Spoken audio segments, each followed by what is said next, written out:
Conversamos ahora con Raúl Pérez, científico de riesgo geológico del Instituto Geológico y Minero de España. ¿Cómo estás, Raúl?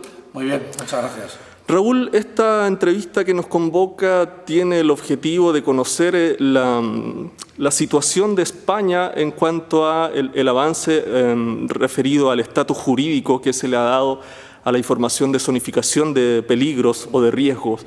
¿Qué nos podrías decir como, digamos, panorama general, primero, sobre cuáles son los peligros geológicos en España, los principales? Los principales peligros geológicos que hay en España, básicamente los dividimos en dos grupos. Lo que se denominan los peligros a corto plazo son aquellos peligros como las inundaciones y avenidas súbitas, así como deslizamientos, socavones, subsidencias, y luego los peligros que llamamos a largo plazo, que tienen un periodo de retorno muy amplio y que son los terremotos y los volcanes. ¿Qué quiere decir? Que vamos a tratar los peligros de diferente manera. Vamos a hacer mapas con un periodo de retorno amplio para terremotos y volcanes y vamos a hacer mapas muy inmediatos para el estudio de inundaciones y de avenidas súbitas. Ahora, ¿cuáles son los, digamos, eventos más recientes en estos que son los más recurrentes, digamos? Recientemente inundaciones tenemos, por desgracia, casi todos los años, en diferentes cuencas. ¿Y esas inundaciones que se deben a desbordes de ríos? Sí, sí. Lo que pasa es que identificamos dos tipos de inundaciones. Inundaciones lentas, inundaciones que sabemos que se va a inundar, sobre todo en la zona de Pirineos, cuando vienen años hidrológicamente húmedos. Lo que hace es que se produce el desbordamiento y como se han colonizado los cauces naturales de los ríos por parte de la población, pues sabemos que se van a inundar. Luego, por otro lado, tenemos los que ya son más difíciles de detectar, que son las avenidas súbitas.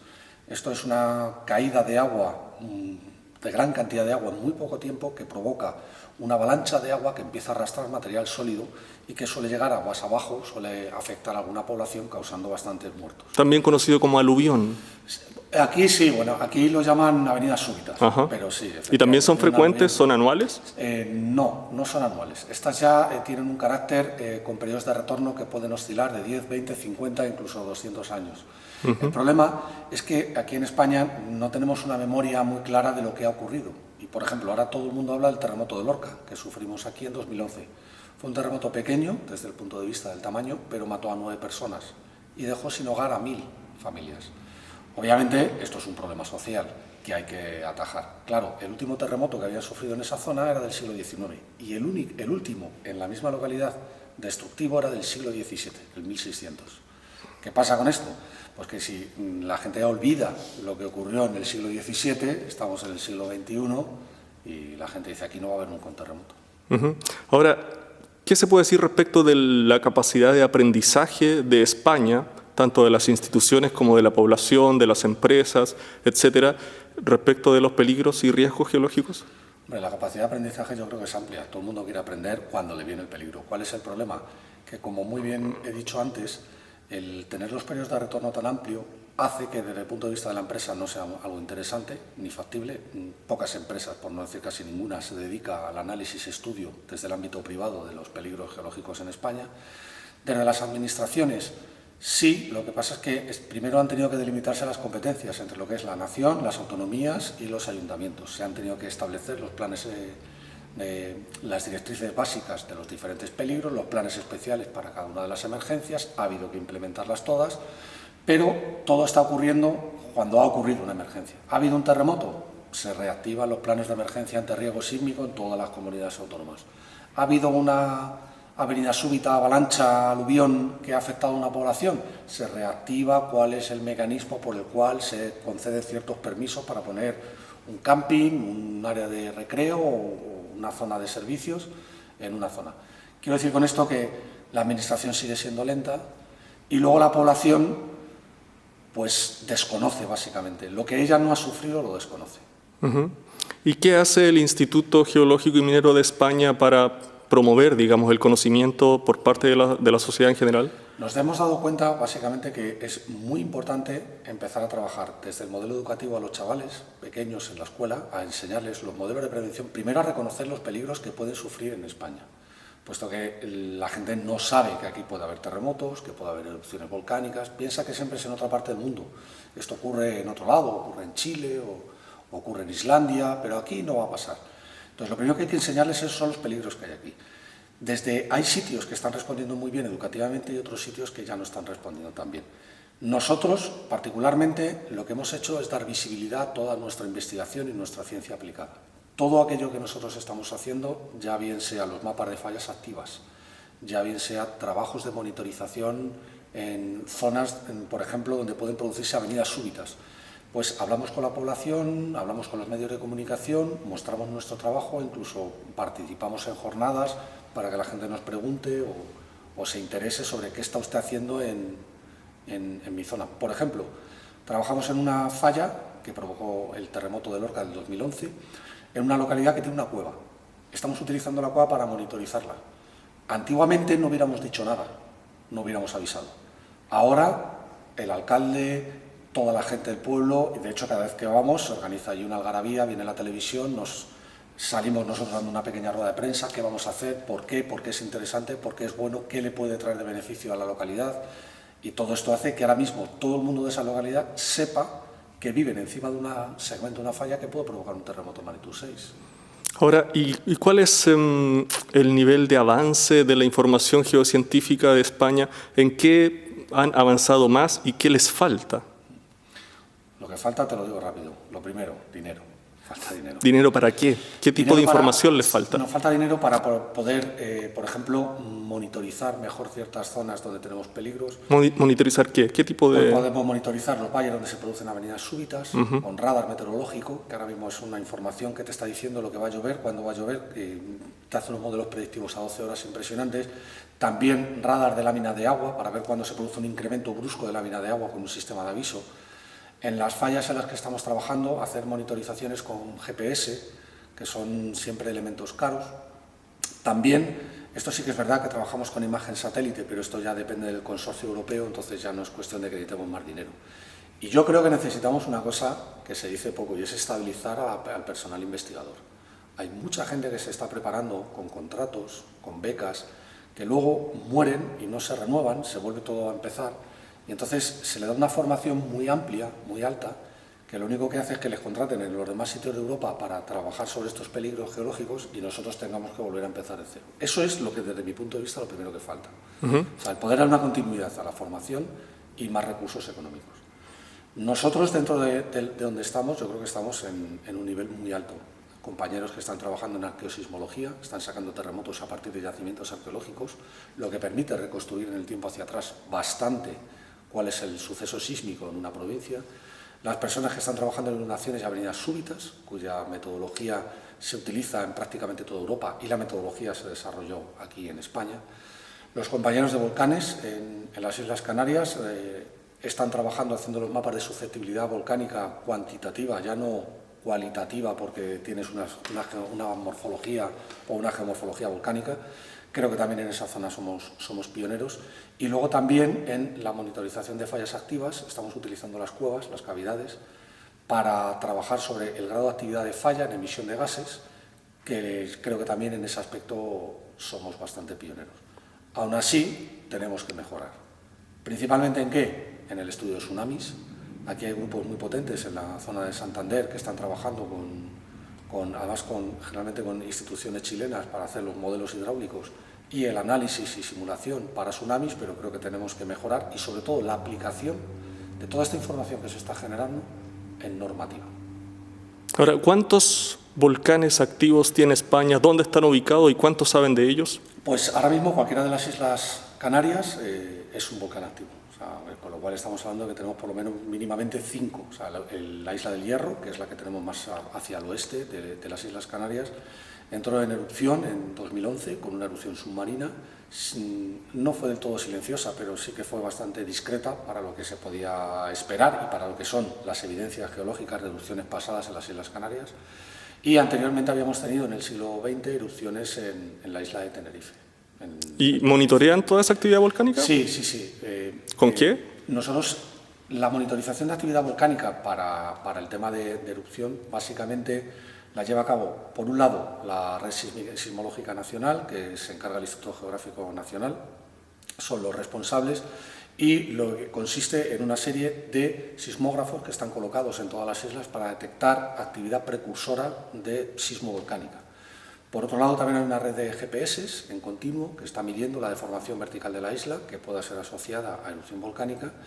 Y finalmente, la tercera pata de lo que es la monitorización que se está haciendo por parte de instituciones que están en las Islas Canarias es el análisis de emisión de gas a lo largo de todas las islas. Respecto a las emisiones de gases, sí que yo he colaborado en la isla de La Palma para utilizar información geológica a la hora de hacer la monitorización. O sea, una monitorización, tú puedes poner muchos aparatos y puedes no obtener nada de información, pero si tú conoces el proceso y la geología que provoca ese proceso, puedes decidir dónde poner el aparato, que es, por ejemplo, lo que hacemos con las cuevas o lo que se hacía con las fallas, que eran fisuras abiertas en relación con volcanes, que eran los caminos naturales por los cuales estaban saliendo los gases.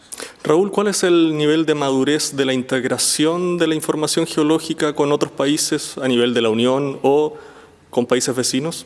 ¿Qué iniciativas han desarrollado en conjunto con países vecinos? Hemos desarrollado varias. De hecho, por ejemplo, para el estudio de fallas activas y de terremotos, hemos trabajado bastante con Francia, con Italia, con Grecia, en el cual hacemos un grupo de trabajo porque nos enfrentamos a un problema común todos estos países, incluido también Alemania, y es que hay pocos terremotos. O sea, somos países con pocos terremotos, pero cuando vienen son tan destructivos que pueden acabar con una civilización. Entonces, la cuestión tienen construcciones muy antiguas, digamos. Claro. Entonces, nosotros tenemos, por un lado, el estudio y análisis de qué zonas han sido las más afectadas por terremotos devastadores, que no tienen que ser muy grandes. O sea, un terremoto de 6.5 en una zona bien escogida y a poca profundidad puede acabar con toda esa zona. No necesitamos terremotos de 8. Han ocurrido en el pasado, han ocurrido bastante en Grecia, han ocurrido en España, durante época musulmana tenemos varios registros, en época romana también, y van a ocurrir.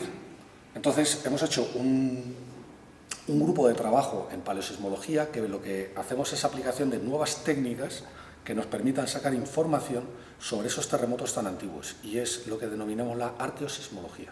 O sea, detectar terremotos en ciudades antiguas y en yacimientos arqueológicos que nos permitan establecer qué terremotos, cuándo ocurrieron y qué tamaño tenían. O sea, están trabajando a nivel interdisciplinario o transdisciplinario, por así decirlo. O sea, en este trabajo, por un lado están grupos de geólogos y arqueólogos, que son los que están encargados de sacar la información del pasado. Por otro lado, ingenieros, que son los que hacen la simulación y la modelación de lo que es cómo funcionó el terremoto, qué aceleraciones estuvo dando. Y por otro lado también estamos haciendo un trabajo de divulgación enorme.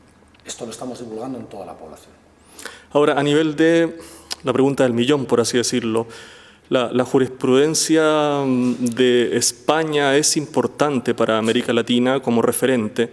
Entonces, me gustaría saber cuál es el nivel de avance en cuanto al estatus jurídico que se le da a la información de zonificación de peligros o de riesgos para hacer vinculante esta información sobre decisiones de ordenamiento territorial, uso de suelo, instalación de proyectos.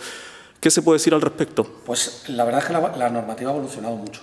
Primero, por una cosa de la que no hemos hablado, porque hemos hablado de peligros geológicos y si te das cuenta he hablado solamente de peligros geológicos naturales, los que vienen por la propia dinámica de la naturaleza. Pero hay otra serie de peligros, los peligros geológicos inducidos, que son aquellas por nuestra propia actividad industrial, por constructora, por uso del terreno, etc.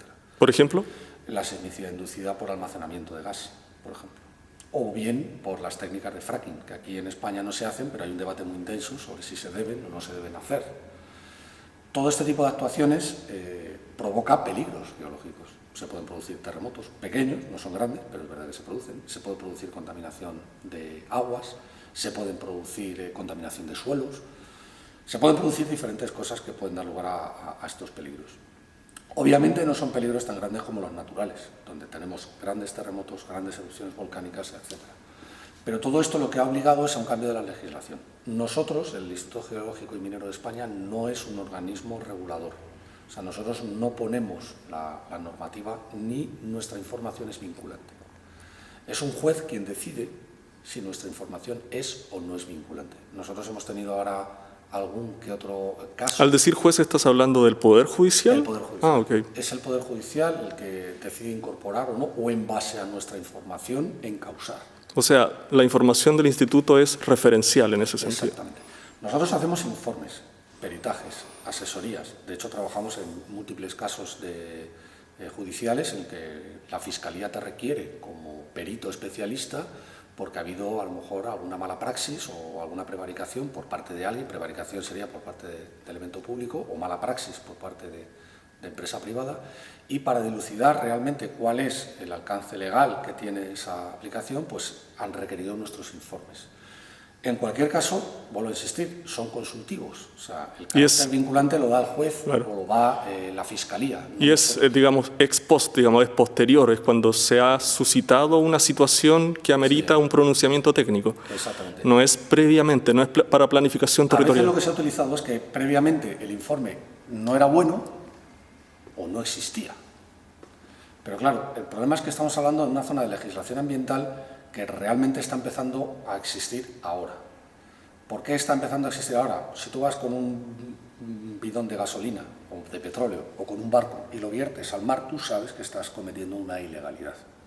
Pero si tú estás extrayendo agua de un acuífero donde llevan extrayéndose agua cientos de años, tú no estás, en principio, haciendo ninguna ilegalidad. Ahora bien, si tu actividad final lo que hace es provocar una salinización del acuífero, o bien que lo seques y haya una migración de flujo de agua de una parte a otra, o bien que por tu sobreexplotación incluso puedas disparar un terremoto o hacer cualquier otra actividad, a lo mejor tú estás incurriendo en algo que, si bien no es una actividad en la cual debieras estar en la cárcel, a no ser que la hagas a propósito, que es la parte difícil jurídicamente de demostrar, tendrías que tener algún tipo de responsabilidad. ¿Qué quiere decir esto? Que la Administración está empezando a ser sensible de que no podemos actuar de esta manera sin tener en cuenta las consecuencias.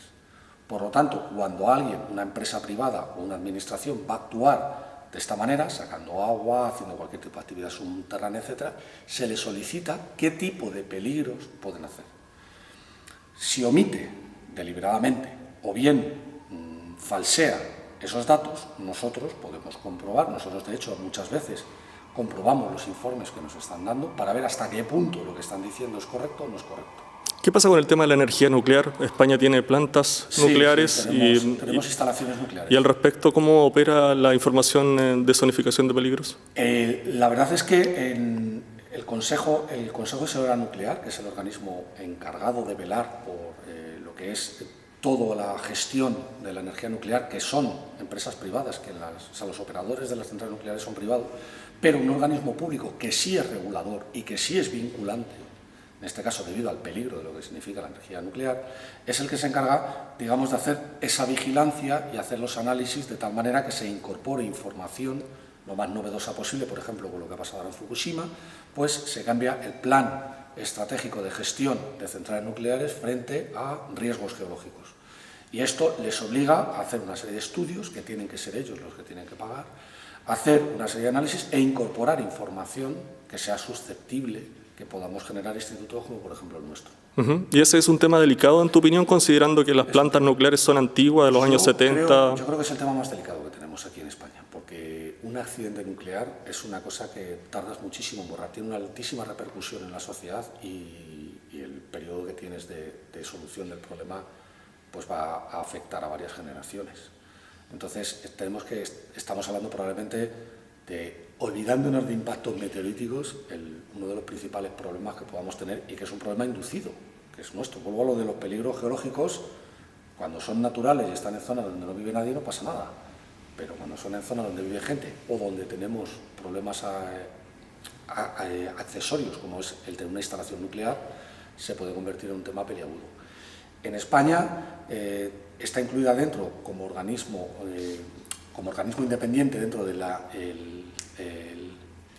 Agencia Internacional de Energía Atómica, es que me sale en inglés, perdón, y es ella quien regula cómo debemos nosotros de utilizar la información sobre riesgos geológicos a la hora de tener en cuenta la gestión de las centrales nucleares. Ahora, para el Instituto, ¿es una inquietud el tema de que la información geológica de peligros y de riesgos no sea vinculante?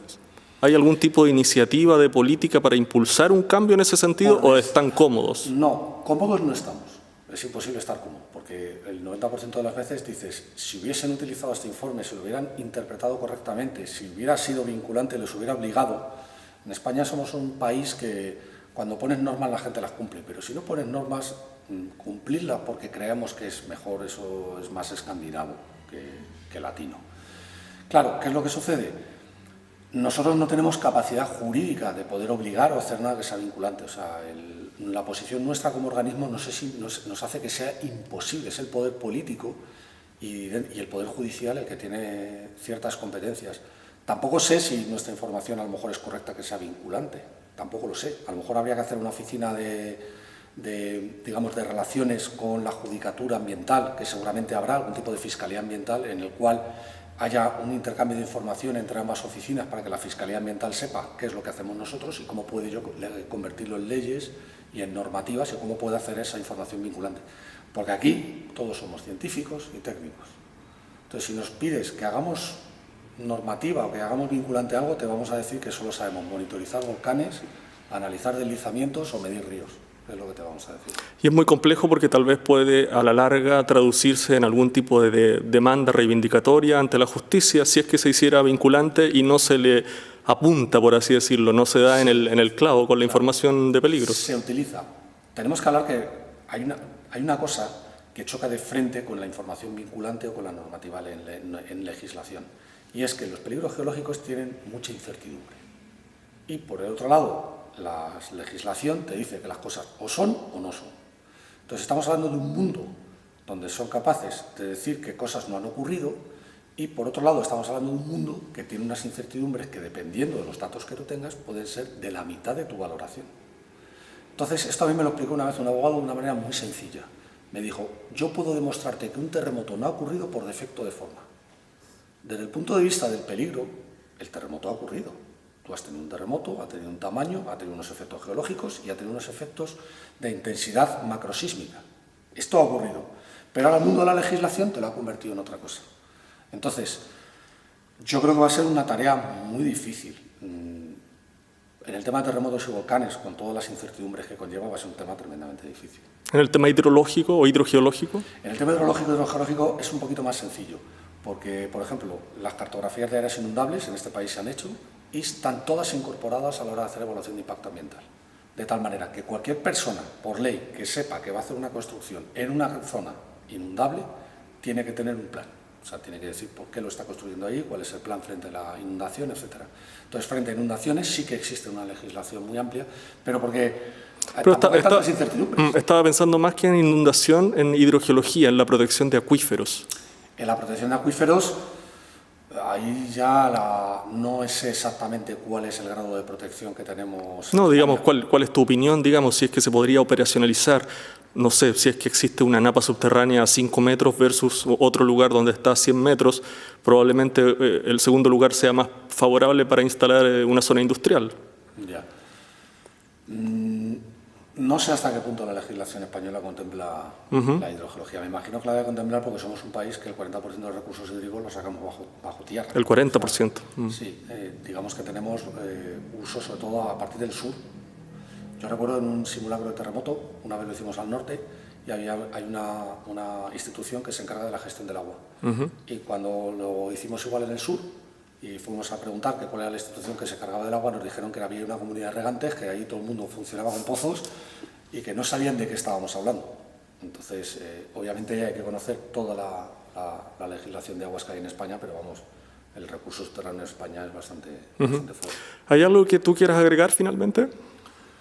Bueno, pues quería dar las gracias por la entrevista esta.